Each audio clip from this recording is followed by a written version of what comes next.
Hey, everybody, welcome to Tattooed in Business. I'm your host, Brian Merrill, and this is my life and perspective on the world of business through the eyes of a Gen X male, life lessons I've learned, and things I've witnessed and done. So today, I want to talk about something that really happened to me, and this was a while ago, and I've touched on this in the past, but why you have to be careful about what you're posting, um, and what you say, what you do, and who's looking and listening at your stuff.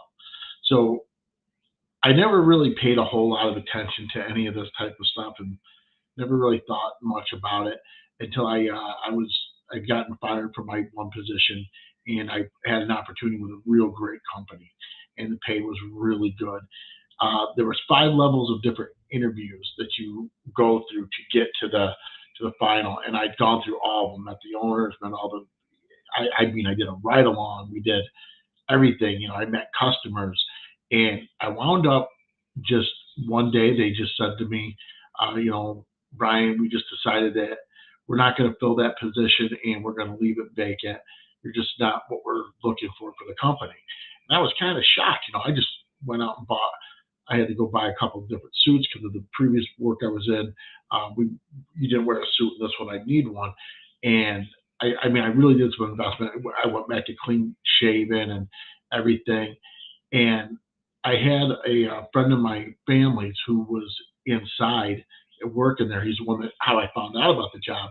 So I reached out to him and asked him, "Hey, what?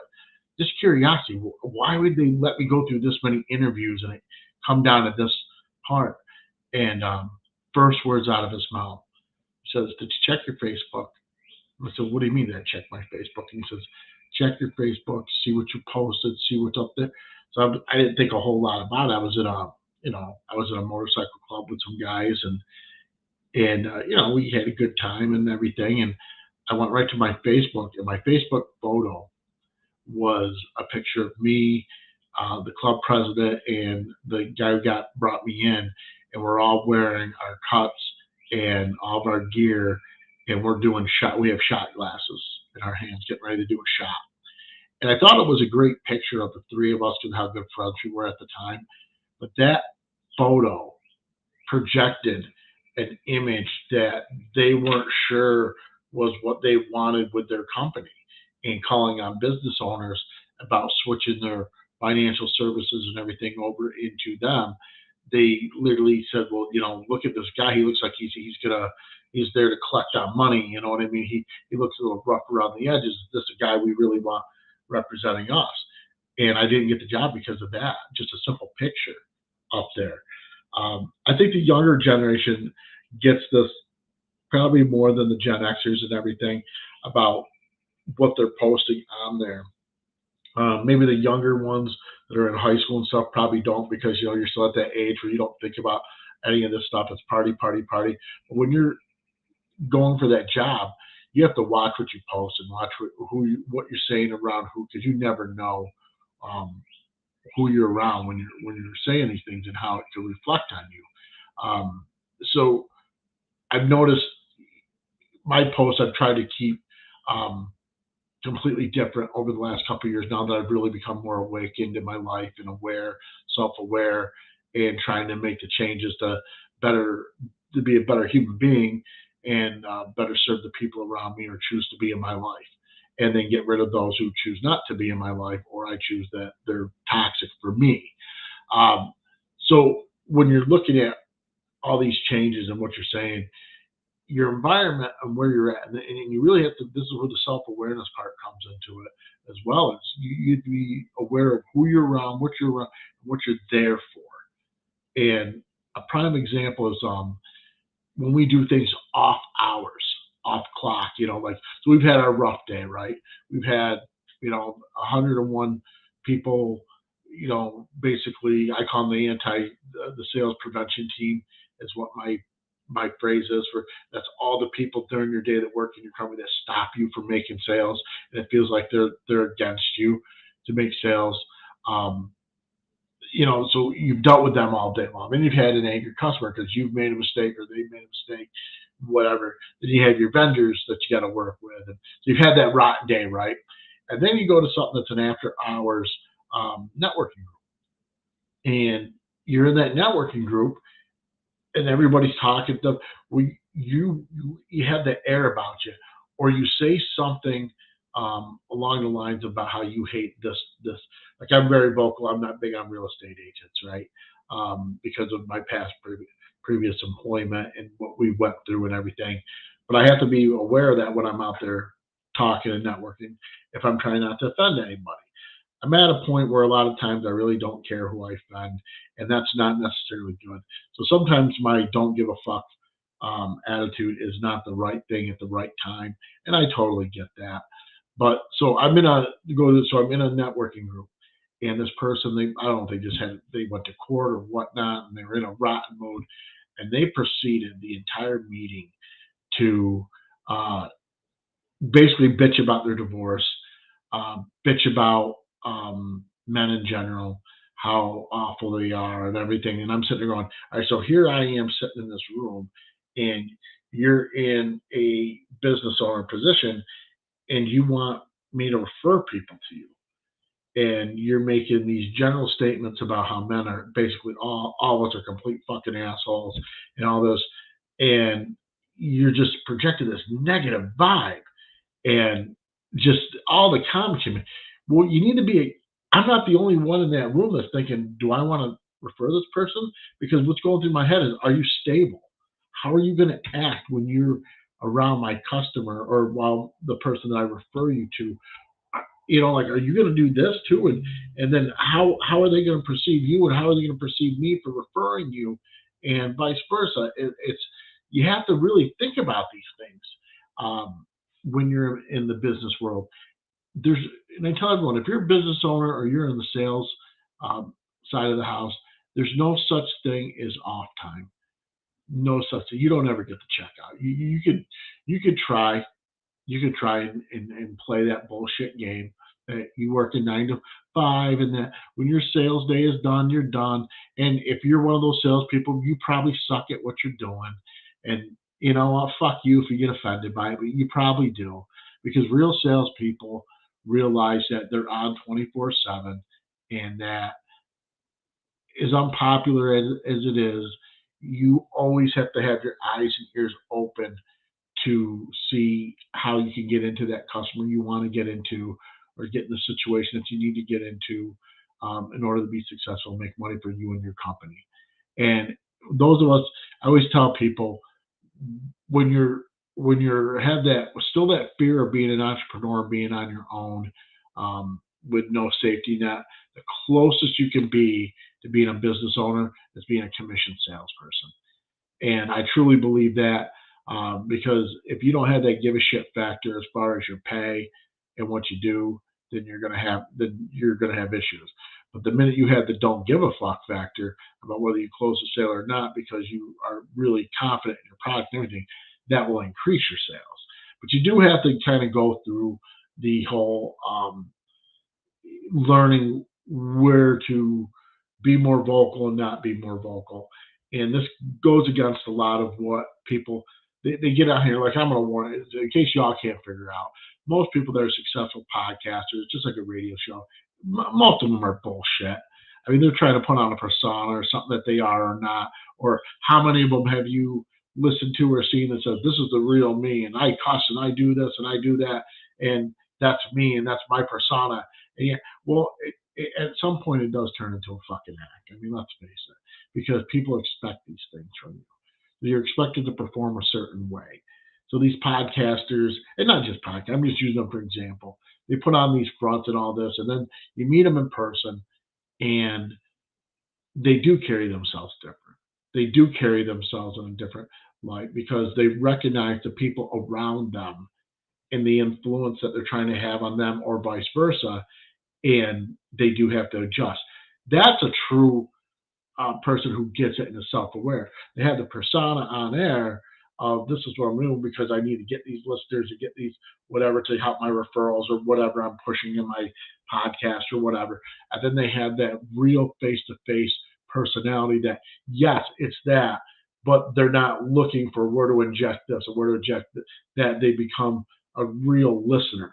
and then you know that they're legit. In all honesty, I'm not big on. I know like there's a lot of different coaches and stuff, business consultants, and there's a lot of different terms out there, and um, you really got to take a look when you're working with a business coach. And this is probably going to bite me in the ass, but I really don't give a shit if they come in and they're trying to help you start a business, and the first three things that you need, they sell you. They happen to have access to that. That's probably a little one-sided. There should be a little bit of a red flag there. Yes, these coaches' knowledge and everything, they deserve to be paid for that, and they're going to be paid on that. But then if they say, okay, well, here's my consultant fees, and now you need this item, and this item, and I just happen to have them over here. I just happen to do all that. That's what I do.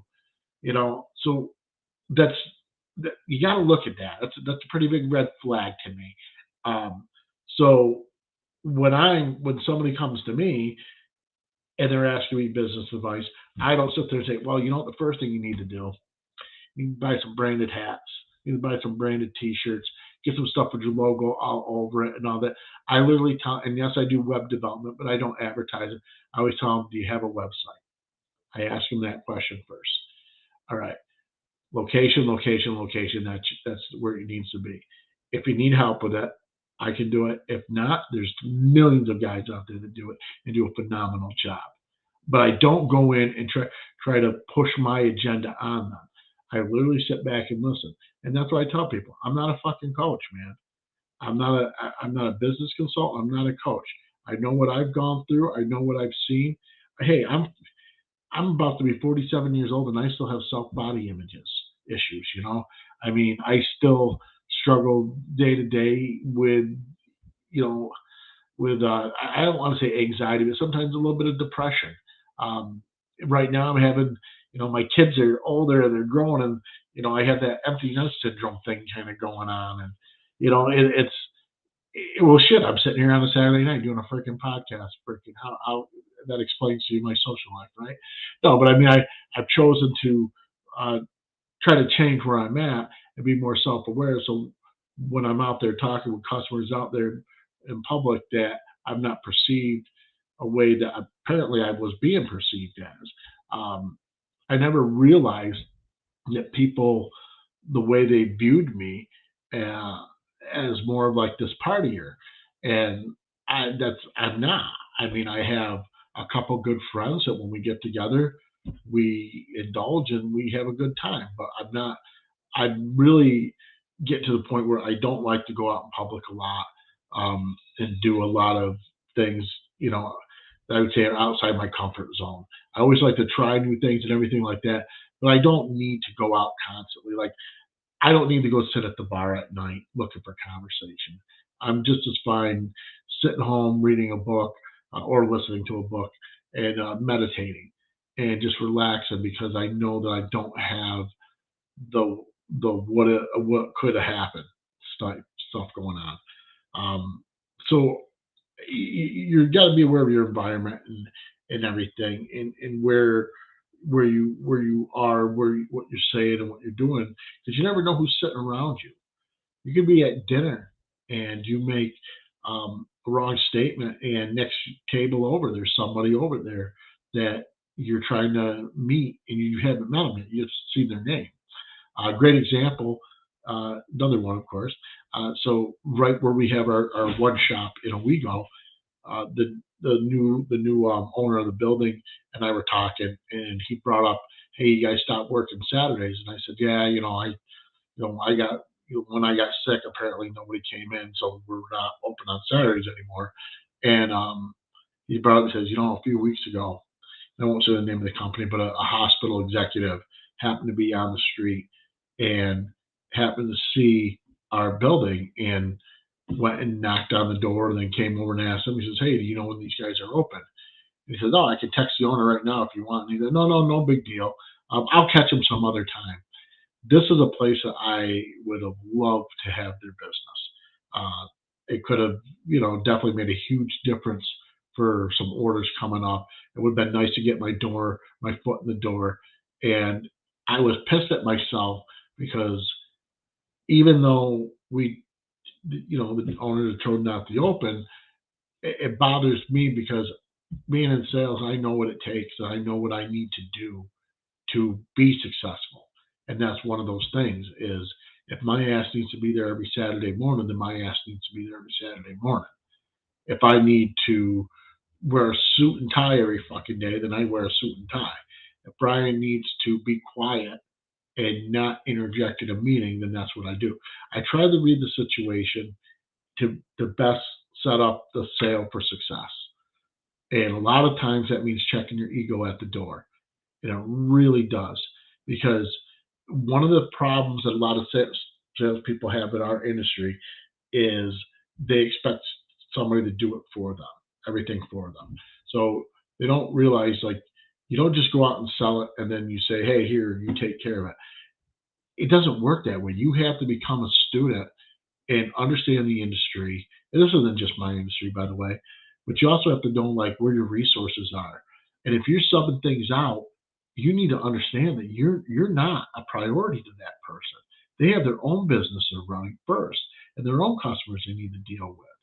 And you can't just say, hey, look, I need it by this date. Here it is. You have to be respectful about that. And you have to, work with them. And like my job is not to do your quotes for you. My job is not to outsource your crap for you. My job is to help you out in some way, shape, or form. But bottom line, you're not gonna if you're not gonna give a shit enough to respect me, what I do, what I'm going through, don't just hand me something and say, hey, I need this. I'll help you. I'll teach you to fish, but I'm not gonna fish for you and fucking feed you. You know, that's not my job. That's not what I'm here to do. If I have to do that for you, that means I'm not taking care of my customers and being out there. So we have an issue right now that we're dealing with. Where somebody was told 2 weeks ago, hey, look, we're not going to be able to hit your customers in hand date because of this, and that. You need to call around and see who you can find. They've done absolutely none of that. And then we get a text Thursday or Friday, whatever the hell it was. Hey, how are we making out with that? Same way we were 2 weeks ago when you were supposed to check. You tell me, where am I sending this stuff? How am I ordering? Like, you have to. That's why I don't believe in part-time salespeople. It's really what it boils down to is I don't believe in part-time salespeople. I don't believe in, you know, I'm a firm believer in if you take the time, if you're in sales and you have a second job and you take the hours that you're committing in that second job and you commit them to your main job, I'm convinced that you will be farther ahead of the game because you're just trading bandwidth, man. You're just trading bandwidth. And I love when people say, well, I'm a bartender, Okay, well, you need to be thinking when you're a bartender too. I mean, it's not like it's a mindless job, guys. You know what I mean? It's like it's not a mindless job. It's a job you got to think like it be moving so even a lot of people in sales will take a job like that and they'll think, oh, it's not a big deal. Well, it could be. I mean, it depends on how it affects you and if it's affecting you. On the other side of the house. So if you can focus more in one area and your self-awareness and the environment that you're in versus trying to do all these other things and putting on a persona or putting on a front of this is who I am, fuck you, like it or not. You have to be aware that as many people as you may attract, you're gonna push away. And you make a decision in your head right from the get-go. That's what you want or that's what you don't want. And I mean, I'm at a point where there's certain businesses I don't want to work with, and there's certain ones that I freaking love to work with, and some of them have to do with just personal feelings or issues I got going on or whatnot. And other companies I choose not to because either I just don't like them or reputation or I just don't want to work in that industry. And a lot of people in my space that do what I do, the branded apparel and promo stuff, they do pick niches, and there's certain niches they don't want to work with. So it is common that you do that, but being self-aware of it is huge. Letting people know if you can't help them, give them to somebody who can, and make sure that person's going to represent themselves and you in a professional manner, not badmouth you or anybody else, and be able to carry themselves. That makes a huge difference. So, with that being said, I'm wrapping it up here. Another Saturday night. This is Tattooed in Business. Thank you all for watching, and I look forward to hearing any comments and whatnot from everybody. And everyone have a great night, great weekend, and enjoy. All right, everyone, take care.